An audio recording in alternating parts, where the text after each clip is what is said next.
The Krellian High Command made their first mistake when they assumed humans stopped being dangerous while eating. Their second mistake was sending the death squad at 1,800 hours, right when Lyra Vale was feeding the cubs. Tovik sat cross-legged on the obsidian floor of the nursery dome, his small hands sticky with synthesized protein paste, when the proximity alarms began their shrill chorus. The 7-year-old looked up at Lyra with those impossibly bright eyes that all human children possessed, eyes that held more awareness than the Krellians had ever bothered to study. "Miss Vale?" Tovik's voice carried that particular pitch of concern that children reserved for moments when adults pretended everything was fine. "Are those the bad alarms?" Lyra didn't pause in distributing the evening meal to the other 43 children in her care. Her movements remained fluid. Economical. The muscle memory of someone who had served in the Terran Defense Corps before retiring to this remote educational outpost on the edge of civilized space. She placed a bowl in front of Maya, adjusted Kenji's grip on his spoon, and finally met Tovik's gaze. "Finish your dinner, sweetheart," she said, her tone carrying layers of meaning that the boy immediately understood.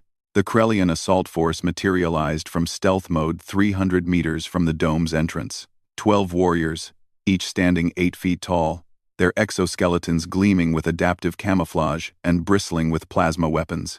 They had been bred for war, genetically optimized for lethality, trained since hatching in the art of tactical elimination. Their target, the human outpost that had refused to acknowledge Krellian sovereignty over this sector. The Death Squad's commander, Warlord Kresh, felt the familiar anticipation of an easy victory. Intelligence reported only one adult human, and a collection of their young. Soft. Vulnerable. The attack would be over in minutes, a message sent across the sector about the price of human defiance. They crossed half the distance before Lyra finished setting down the last bowl. "Children," she said, her voice calm as still water. "Remember what we practiced during drills?" 44 heads nodded in unison. Not a single whimper. Not one tear. The Krellians would have found this unsettling if they'd possessed the cultural framework to understand it. But they didn't. They had never studied human history deeply enough, had never learned about London during the Blitz, or Leningrad during the siege, or the countless times throughout human history when children learned to be silent, to be ready, to survive. Tovik swallowed his mouthful of protein paste and stood. Around him, the other cubs did the same. They didn't run. They didn't scream. They formed the pattern they'd practiced. The older children creating a protective ring around the younger ones, defensive positions that looked like playtime formations but held tactical significance. Lyra walked to the weapons locker hidden behind the nutrition dispenser. The Krellians assumed humans were soft because they valued education, because they built schools on distant worlds, because they seemed to prioritize knowledge over military might. Another catastrophic miscalculation. The Death Squad breached the dome's outer airlock. Lyra armed the children. Not with weapons, not yet. With something far more dangerous. Context. "Remember your lessons," she said softly, activating the dome's defensive protocols. "Remember what we learned about pack tactics. About resource management.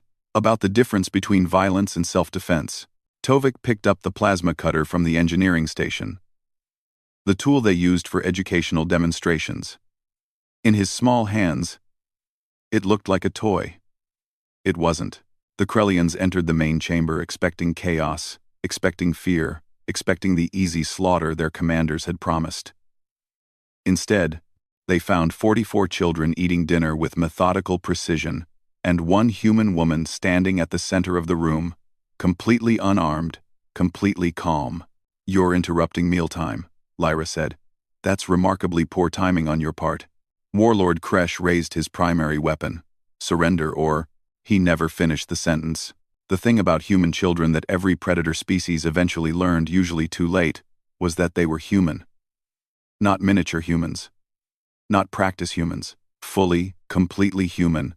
With all the terrifying implications that carried. The cubs moved. Not in panic, not in fear. With the coordinated precision of a species that had climbed from the bottom of the food chain to the top through nothing but adaptability, intelligence, and an absolutely unhinged refusal to quit. Tovik threw his bowl first, a simple projectile that struck Kresh's optical sensor with enough force to crack the protective lens. Maya activated the fire suppression system, flooding the chamber with obscuring foam. The older children deployed the emergency barriers they'd practiced with so many times, cutting the death squad's sight lines and separating their formation. Lyra didn't move. Didn't need to.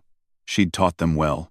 The Krellians tried to regroup, tried to utilize their superior size and weaponry, but they were fighting in a space designed by humans, defended by humans, against tactics developed across thousands of years of human warfare. Every desk became cover. Every educational tool became a weapon. Every vent and doorway became an ambush point.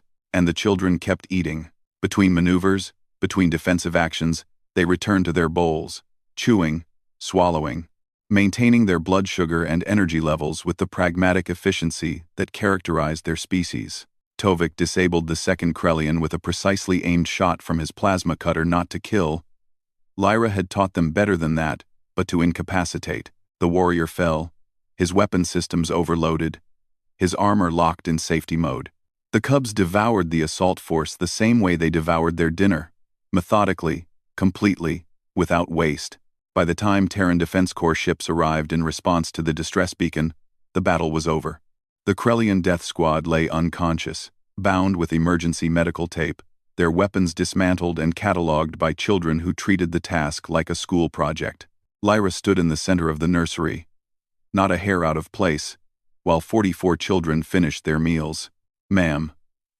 The TDC commander stared at the scene, his expression somewhere between horror and awe. "The Krellians sent an elite death squad." "Yes," Lyra agreed, checking Tovik's empty bowl and nodding approvingly. "They did." During dinner time, she looked at the commander with the mild expression of a teacher explaining something obvious to a slow student. "That was their mistake. We teach our children many things at this outpost. History, science, mathematics, but most importantly, we teach them this. A human is never more dangerous than when you threaten their routine." Tovik tugged at Lyra's sleeve. "Miss Vale? Can we have dessert now?" She smiled. "Of course, sweetheart. You've all earned it." The Krellian High Command would later analyze the battle, trying to understand how 12 elite warriors could fall to one unarmed educator and a group of children. They would write reports, adjust their tactics, recalculate their threat assessments. They would never quite grasp the fundamental truth. Humanity had conquered the stars, not despite their children, but because of them. Every cub carried within them the full weight of human history, the adaptability, the resilience, the sheer stubborn refusal to be prey. The Krellians sent a death squad at dinner time. The cubs kept chewing and devoured the entire army, and then they had dessert.